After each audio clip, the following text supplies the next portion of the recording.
बिना पर्चे के भी अर्जियां स्वीकार हो जाती हैं। बिना दर्शन करने गए, भजन होते थे, भजन हुए, दर्शन हमें ना ये पता था कि ये किस प्रकार का दरबार है। चल रहा है जो सनातन विरोधी हैं, जो यहाँ का विरोध कर रहे हैं धाम के लिए कि यहाँ दरबार नहीं चलने देंगे, तो सनातन ये यहाँ टोटल तांत्रिक क्रियाओं का काम जो पर्चे पर आता है वो बिल्कुल सत्य होता है। ये बताइए, हिंदू धर्म में कब से बलि लगने लगी? हनुमान जी को कब से बलि लगने लगी? में ये तंत्र मंत्र विद्याएं ज़्यादा पिछले तो चल रही हैं, जिनके माध्यम से दरबार चलाए जा रहे हैं। वहाँ उल्लू कटा हुआ दिखा है मैंने, उनको देवीय शक्तियाँ प्राप्त हैं। तो नमस्कार दोस्तों, स्वागत है आपका खबर समय पर। पर्चा बनाकर लोगों का भविष्य बताना मानो अब एक खेल सा हो चुका है। कोई भी कहीं भी दरबार लगाकर बैठ जाता है और लोगों के भूत और भविष्य का वक्ता बन बैठता है। कुछ अच्छे और सच्चे दरबारों की आड़ में कुछ ऐसे भी दरबार हैं जो न सिर्फ हिंदू धर्म का मजाक बना रहे हैं, बल्कि लोगों की आस्था और उनके विश्वास के साथ भी खिलवाड़ कर रहे हैं। कुछ ऐसे भी बाबा हैं जो पर्चे की आड़ में कई प्रकार के अनैतिक कार्य भी कर रहे हैं, जो आम जनता की नज़रों से कहीं दूर होते हैं। एक ऐसा ही मामला छतरपुर के ईसानगर क्षेत्र से सामने आया है, जहां पिछले कुछ दिनों से बानेश्वर धाम के नाम से दरबार लगाया जा रहा था। दूर दूर से लोग यहां पहुंच रहे थे और पर्चे भी बनाए जा रहे थे, लेकिन पिछले कुछ दिनों से दरबार लगना अचानक बंद हो गया और गांव के ही लोगों ने दरबार का विरोध करना शुरू कर दिया।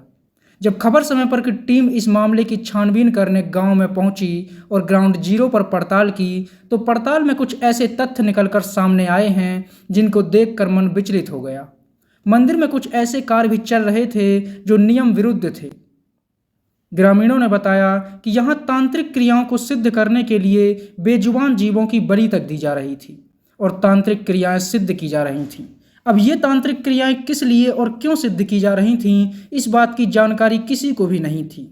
जब लोगों को सबूत मिले तो लोगों ने दरबार का विरोध किया और दरबार बंद करने के लिए ग्रामीण एकजुट हो गए। खास बात यह है कि जो इस मंदिर में दरबार लगा रहा था वह कोई अनुभवी व्यक्ति नहीं, बल्कि मात्र 15 से 17 साल की छोटी सी उम्र का एक युवा है। 15 से 17 साल की छोटी सी उम्र में इतनी सिद्धि और इतना तप कोई कैसे प्राप्त कर सकता है? क्या इन सब के पीछे तांत्रिक क्रियाओं का सहारा लेकर इसे कमाई का साधन बनाया जा रहा है? पहले छोटा सा मंदिर, फिर आश्रम और फिर कई एकड़ जमीन पर कब्जा करके संपत्ति हड़पने वाले बाबाओं के धाम जगह जगह खोले जा रहे हैं। क्या संपत्ति प्राप्त करने के लिए ये धाम खोले जा रहे हैं? क्या ऐसे पाखंडी बाबाओं की शासन प्रशासन के पास कोई खबर नहीं है?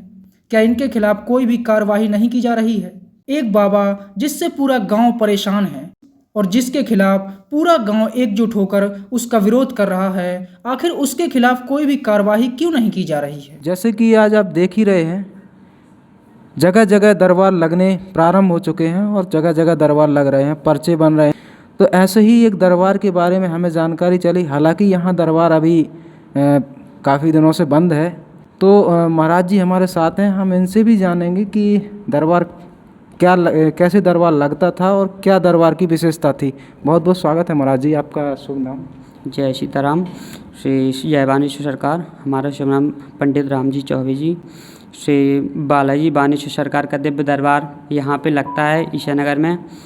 यहाँ पे सभी लाखों भक्त आते हैं, हजारों भक्त। बालाजी की प्रेरणा से दरबार चलता है। पर्ची पर लिखकर बताया जाता है था, जो भी भक्त आते हैं वो मन में श्री बालाजी की अर्जी लगाते हैं। जो भी दैविक दैहिक भौतिक ताप सभी प्रकार की परेशानियों का समाधान होता है। पर्चे पर बोलने से पहले ही बात वो आ जाती है, जो मन में व्यक्ति सोचता है उसकी परेशानी पर्चे पर लिख कर आ जाती है। अच्छा महाराज जी, ऐसा कैसे कि पर्चे पे व्यक्ति को बिना बताए ही पर्चे पे वो चीज़ लिख जाए जो वो जानने आया है? ये सब बानेश्वर बालाजी की कृपा है। जगह जगह ये दरबार चल रहे हैं, सब बालाजी की कृपा से चल रहे हैं। लेकिन उसी की कृपा से, श्री बालाजी हनुमान जी की कृपा से ऐसी प्रेरणा मिलती है कि जो वो प्रेरणा मिलती है उसके ज़रिए हमें जो समाचार मिलता है, जो बालाजी का आदेश आता है, हम लिखते हैं, वही सत्य हो जाता है। कितने लोग धाम पे पहुंचते थे जब दरबार लगता था, और अभी दरबार कितने दिन से विराम है? नहीं, यहाँ पे लोगों के कुछ विरोधाभास चल रहा है, जो सनातन विरोधी हैं, जो यहाँ का विरोध कर रहे हैं धाम के लिए कि यहाँ दरबार नहीं चलने देंगे। तो सनातन विरोधी हैं, वो अपना कार्य कर रहे हैं, हम अपना कार्य कर रहे हैं, सनातन को आगे बढ़ा रहे हैं। कुछ शक्तियों को या कुछ प्रेतों को लोग जगा के या जो भी तंत्र मंत्र क्रिया से करके फिर दरबार लगाते हैं, तो इसमें कितनी सत्यता है? नहीं, सत्यता बिल्कुल सही बात है कि कलयुग में ये तंत्र मंत्र विद्याएं ज़्यादा पिछले तो चल रही हैं, जिनके माध्यम से दरबार चलाए जा रहे हैं। काफ़ी दरबार चल रहे हैं, कहीं यात्राओं का रूप दे देते हैं, कहीं दरबारों का रूप दे देते हैं। तो उसमें देखते हैं कि ये बड़ा दरबार चल रहा है, तो उसी प्रकार से दुष्ट शक्तियों को जागृत करने के बाद ये दरबार लगाए जाते हैं। वहाँ भी सत्यता होती है, लेकिन बताया जा सकता है। बहुत सी ऐसी शक्तियाँ हैं जिसके माध्यम से बताया जा सकता है, लेकिन उनका विधान, उनको सिद्ध करने का तरीका उन्हें प्राप्त होना चाहिए। कि कलयुग में ये ज़्यादा चीज़ें प्रचलित होंगी, आने वाले समय में ऐसे हज़ारों दरबार चलेंगे और भी चलेंगे, कुछ सत्य भी रहेंगे, कुछ झूठ भी रहेंगे। महाराज जी, आपकी अभी उम्र क्या है और शिक्षा दीक्षा क्या है? हमारी उम्र अभी मात्र 16 वर्ष है। अभी 16 वर्ष हमारी उम्र है, और शिक्षा चल रही है। अभी 12th पास की है हमने। अभी दरबार कहाँ पे लगाया जा रहा है? छतरपुर से कितनी दूरी पर ही है? ये छतरपुर से 25 से 26 किलोमीटर दूरी पर ईशानगर जो स्थित है गांव, वहाँ पे दरबार चल रहा है। पुराना बाजार, श्री बालाजी मंदिर। बागेश्वर धाम आने के बाद हम लोगों से भी चर्चा कर रहे हैं, लोगों से भी जान रहे हैं आखिर अभी दरबार विराम क्यों चल रहा है। तो हम लोगों से चर्चा करते हुए, पूछते हुए जा रहे हैं, और आपको एक चीज़ की हकीकत आपको बताएंगे कि आखिर क्या वजह है। तो भैया, आपका सुनना। राज अग्रवाल। क्या वजह है बानेश्वर धाम सरकार दरबार अभी लग रहा था, अब विराम है, क्या कारण है? कुछ बता पाएं? गांव के लोगों ने बंद करवाया वो तो दरबार लगना। वजह कुछ?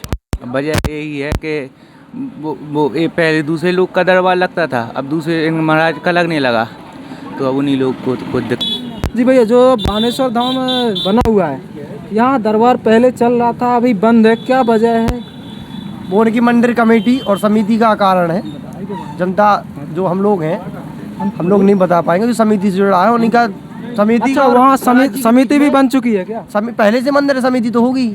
अभी तो वहाँ बताया, महाराज जी ने तो बताया कि समिति पहले नहीं थी, अभी बनी। नहीं, ये मंदिर के बारे में हमें मैं बालाजी मंदिर से कम सन 2009 से जुड़ा हुआ हूँ। वहाँ पहले दरबार लगता था, सब लोग बालाजी मंदिर से, यहाँ से टूर भी जाता था, बालाजी जाते थे, राजस्थान में जयपुर में जो है वहाँ जाते थे सब लोग। अब कुछ सालों, एक साल के अंदर बानेश्वर सरकार के नाम से वो हुआ यहाँ पर। मतलब वो जो पहले उनके पुजारी थे मंदिर के, वो पुजारी जी थे, तो उनका लड़का को आया, हमें तो नहीं लगता उनको आया।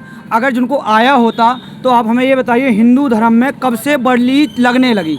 हनुमान जी को कब से बलि लगने लगी? आप भी जानते हैं, सब लोग जानते हैं।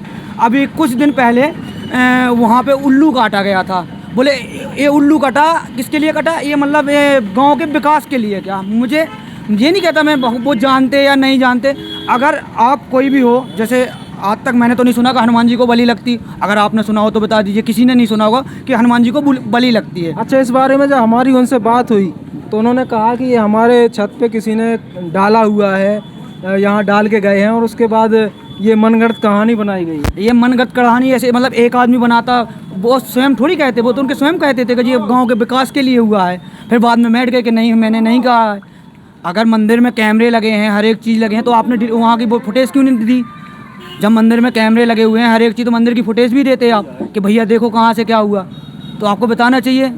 तो वहाँ का सब कटवा, और जैसे आपने उल्लू नहीं कटवाया तो आपको फिकवाना नहीं चाहिए, सबको बुलाते उसके बाद फिकवाते। क्या अंधेरे में फिकवा दोगे? अच्छा, तो जो लोग वहाँ मौके पर मौजूद थे, तो क्या ऐसे तथ्य वहाँ हैं उस जगह के जो आप बता रहे हैं कि उल्लू वहाँ? हाँ, कई लोगों के बाद फ़ोटो वगैरह डली होंगी कि देखो ये उल्लू का, मेरे पास भी ग्रुप में डली हो, मैं देख सकता हूँ, मैं बता सकता हूँ आपको। तो इस तरह के तथ्य भी मिलने की संभावना जो थी, वो हमने पिछले बार की थी जब बताया था। तो जी भैया, आप कुछ जानते हैं वहाँ के बारे में? बानेश्वर मंदिर के बारे में भैया क्या है, हम ना दरबार अभी तक गए हैं, दर्शन करने मंदिर जाते हैं। दरबार में एक बार बैठने गए थे, कोई थोड़ी देर रुके, वहाँ की जानकारी देखो हमें नहीं है। जो दरबार कैसे लगता था, कुछ जानकारी वहाँ है? दरबार तो यार मंदिर में जाते, अपन तो दरबार किसी मुद्दे से गए ही नहीं, अपन दर्शन करने गए, भजन होते थे, भजन हुए, दर्शन, हमें ना ये पता था कि ये किस प्रकार का दरबार है। अपन ने किए, दर्शन किए, महाराज जी के दर्शन किए, चले आए। अब दरबार पहले से वो लगता था, दरबार नया दरबार नहीं है, भजन पहले ही होते थे, तो कभी कभार चले जाते हैं। बाकी आगे इस चीज़ में जो आप जिस प्रकार से परिचर्चा के बारे में पूछ रहे हैं, इस संबंध में हमें कोई जानकारी नहीं है। तो क्षेत्र के और भी लोगों से बात करेंगे। जी, आप जैसे दरबार लगता था, महाराज जी हैं वो दरबार लगाते थे, मंदिर में धाम बना हुआ है या बनाया है, ये तो जानकारी नहीं है। पिछले 6-7 महीने से बता रहे हैं कि दरबार वहाँ लग रहा था। तो क्या दरबार लग रहा था, कैसे दरबार लग रहा था, क्या उसकी विशेषता थी, पर्चा बनता था या क्या था वहाँ पे? जहाँ हनुमान जी का मंदिर होता है वो अपने आप में स्वयं पूरा स्थल सिद्ध होता है। तो वो बहुत ही प्राचीन मंदिर है वहाँ का, ईशानगर का। और जो भी सच्चे मन से वहाँ जाता है, प्रार्थना करता है, तो उसकी मनोकामनाएं पूरी होती हैं भगवान बालाजी सरकार की कृपा से। इसी को हम गांव वाले दरबार बोलते हैं। वहाँ के जो मेन पुजारी हैं वो वहाँ पूजा करते हैं, और पूजा करने के बाद जो उनको देवीय शक्तियाँ प्राप्त हैं, तो जैसे किसी की भी समस्या कोई भी हो तो वो एक सांत्वना टाइप की बंधा देते उसको, और उसको झाड़ फूंक करके मतलब बालाजी सरकार की कृपा से वो स्वस्थ हो जाता है। तो ये सब चमत्कार बालाजी सरकार का है, हनुमान जी महाराज का है। अच्छा, लोग बता रहे हैं वहाँ पिछले दिनों कुछ तांत्रिक क्रियाएं हो रही थी, बेजुबान जीवों को काटा जा रहा था, क्या ये बात सत्य है? नहीं, इसके संबंध में तो हमें कोई जानकारी नहीं है। वैसे भाई क्या है, ऐसा है कि जो तांत्रिक विद्याएं हैं वो अलग होती हैं, होती होंगी, हमें तो पता नहीं। बाकी जो आपने हमसे पूछा है दरबार के बारे में, तो हमने आपको यही बताया है कि जहाँ बालाजी सरकार का मंदिर होता है, हनुमान जी महाराज का मंदिर होता है, वो पूरा स्थल अपने आप में स्वयं सिद्ध होता है। अच्छा, अभी इनका विरोध किस वजह से हो रहा है? ये जो तांत्रिक क्रिया हो रही थी इस वजह से, या कोई और वजह है? कौन कहता है विरोध हो रहा है? दरबार नहीं लग पा रहा है, पिछले कई दिनों से दरबार तो बारिश की वजह से नहीं लग पा रहा है। बाकी ऐसा कोई विरोध नहीं है, ना किसी संत समाज का हम लोग विरोध करते हैं और ना किसी को करने देते हैं। कोई विरोध नहीं हो रहा है जिस सब। तो आपका शुभ नाम? राजेंद्र प्रसाद गुप्ता, यहीं इसी क्षेत्र से आपको? ईशानगर क्षेत्र में। बानेश्वर धाम जो दरबार लगता था, ये अब वो दरबार अभी बंद चल रहा है, चल नहीं पा रहा है, लोग विरोध कर रहे हैं, क्या वजह है? वजह ये है कि उनकी स्वयं की समस्याएं हैं, इसलिए निकल पा रहा है।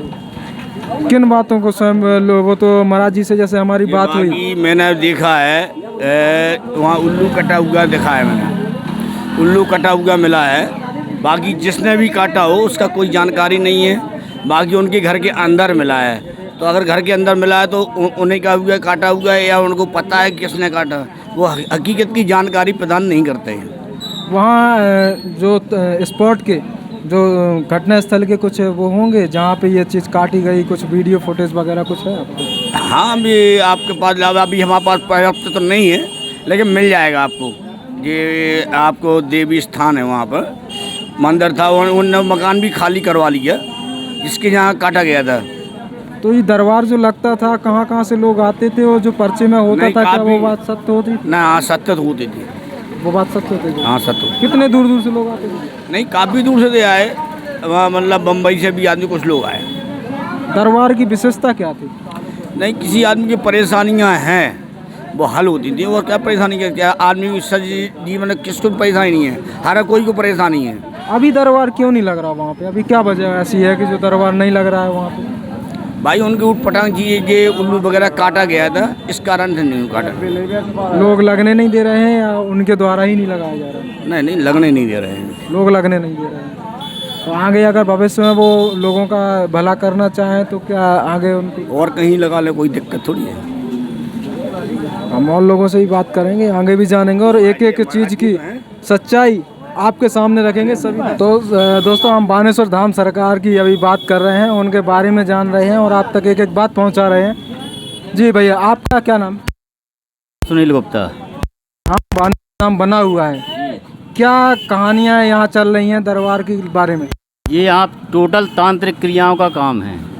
यहाँ उन्होंने उल्लू को काटा है, तो इसकी भी प्रतियाँ जो ऐसा नहीं है, थाने में रिपोर्ट दर्ज है, और कलेक्टर साहब के पास भी है, एसडीएम के पास है, तहसीलदार के पास है, सभी के पास आवेदन गए हुए हैं। एक चीज़, दूसरी चीज़, मंदिर की इनने दान पेटियाँ की चोरी की है।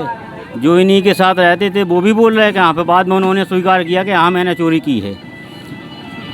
जो मंदिर की ज़मीन थी, इनके पिताजी ने वहाँ जो मिट्टी है वो भी वहाँ 2-3 लाख में जितने में भी मिट्टी बेची हो, तो वहाँ खदाना पे तलैया खुदी हुई है, उसमें कुछ नहीं है। बाकी जो है सब फ्रॉड, टोटल तांत्रिक क्रियाओं का काम है। पुलिस को सूचना है, कलेक्टर साहब के पास सूचना है, एसडीएम के पास सूचना है, तहसीलदार साहब के पास सूचना है। क्या इसमें शासन प्रशासन की मिलीभगत है? शासन प्रशासन के पास तो अपन ने तो सुनाया है, वो जो उसका जजमेंट देंगे, सही देंगे या गलत देंगे। अब आप ये देखो, सामने वो चोरी, पहले तो कहते हमने चोरी की नहीं, और इसके बाद वही बोल रहे हैं कि हाँ ठीक है, निकाले थे हम, पैसा वापस कर देंगे। क्यों नहीं कि तुमने पैसा वापस? अगर चोरी की है तो तुमको बोलना चाहिए था। अगर आपने निकाल लिए तो फिर पहले क्यों को बोल रहे हो? फिर जो साथ वाले बोल रहे कि हाँ निकाले हैं, तब आप कहना बोले हम वापस कर देंगे। 100 में 100% सत्य है। आप यहाँ जानकारी करिए, टोटल जानकारी कर लो, आपको सारी जानकारियाँ मिल जाएंगी। टोटल जितने सबूत चाहिए उतने सबूत मिल जाएंगे आपको। जैसे उल्लू वाला सबूत आपके पास है, अगर उन दान पेटियाँ चोरियों का सबूत उनके पास है, अगर मंदिर की ज़मीन की इनने मिट्टी का गमन किया, बेची है, वो तलैया भी आप चल के देखो सामने। आएंगे कैमरा को जब नज़दीक उनको दिखाया जाए। एक ये है, एक ये है, एक ये है और एक ये है। ये उल्लू कटा है।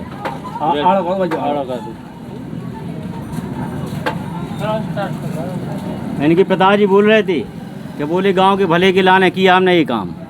हनुमान जी की आड़ में काम का टोटल तांत्रिक है, बुरे से बुरी क्रियाएं करता है, शमशान में जाता है, और जो इसके बीच में आकर बोलता है उसके लिए जो खुटका भी करता है, साथ भी जो बुरा करता है। जितना है आपको ईशान नगर में साक्ष्य चाहिए, प्रूफ चाहिए, वो सारे लोग देंगे आपको। हर किसी को धमकी देता है। इस कारण सिर्फ यही है, इस कारण कोई बोलता नहीं है। तो दोस्तों ये हम लोग पहुंच चुके हैं अभी उस जगह पे जहां बताया जा रहा था कि महाराज जी के द्वारा ज़मीन पे कब्जा किया गया है और उस ज़मीन से मिट्टी भी निकाली गई है और बहुत बड़ा गड्ढा वहां पे हो चुका है। तो हम आपको वो भी दिखाने के लिए आपको लेकर आए हैं उसी जगह पे, उसी फार्म हाउस पे जहाँ से वो मिट्टी निकाली गई थी। बहुत बड़ा गड्ढा है और हमारे साथ यहाँ कुछ के लोग भी मौजूद हैं और आप देख सकते हैं इसी वो जगह है जहाँ से वो मिट्टी निकाली गई है। और जो ये इतना बड़ा गड्ढा हो गया है, अगर इसमें कोई दुर्घटना होती है तो इसका जिम्मेदार कौन है? सब ज़मीन उनकी पुश्तैनिक है या मंदिर की ज़मीन है? जो जितनी भी अवध बिहारी की ज़मीन है और 30 साल से उन्हीं के पास ज़मीन रही। आप इस बारे में क्या सोचते हैं और ऐसे बाबाओं को लेकर आपके क्या विचार हैं? हमें कमेंट में ज़रूर बताएं।